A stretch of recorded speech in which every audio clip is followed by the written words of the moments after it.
And we're going to be creating a gum paste figurine. Today's project is going to be a bride. And it's just made from a few basic shapes. So you want to take your gum paste or fondant and knead it so that it's good and soft. The first shape we're going to start with is basically a cone. So you're just going to mold this into a cone shape. You can make it a shorter cone or a taller and fatter cone, just depending on the shape you want the dress to be.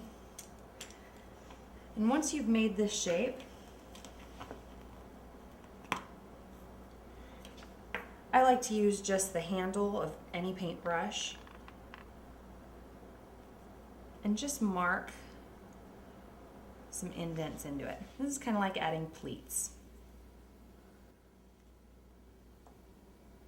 And then if you want to add a little bit of swish to this, you can take and twist the top so that they go at an angle.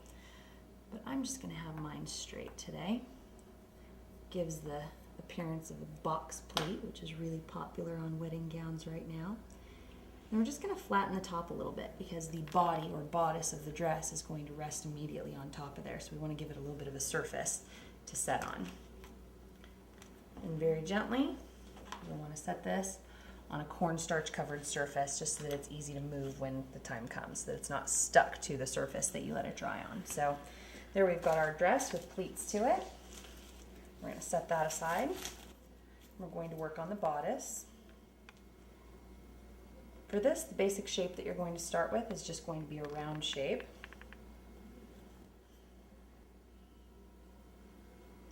And if you want a taller, skinnier shape, obviously you can make it more of an oval that sits on there in order to determine the shape you're going for.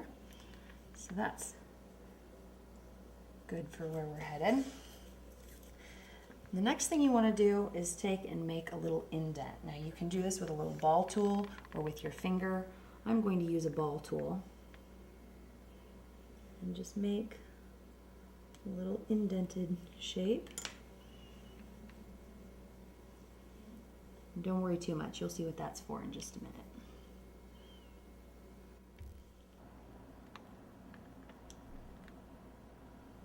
Let's see.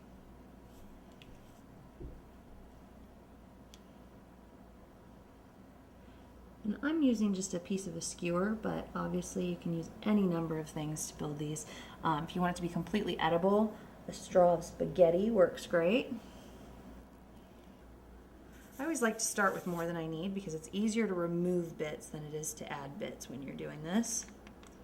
So, flatten that a bit. Then you want this to be fairly even, okay?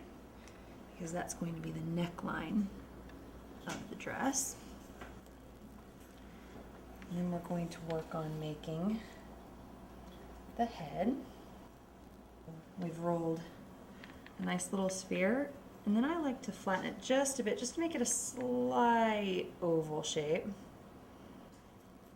And then we need to add a face. So I'm just using the back end of a cake decorating tip here, and we're going to take and just press lightly to form a little smile. Then you can use a toothpick or a little rubber tip tool if you want to add little corners to the mouth.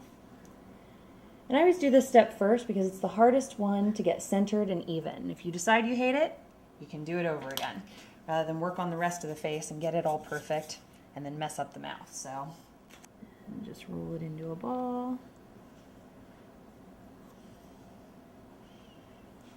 And this is when it gets tricky, when you start handling the tiny, tiny little pieces.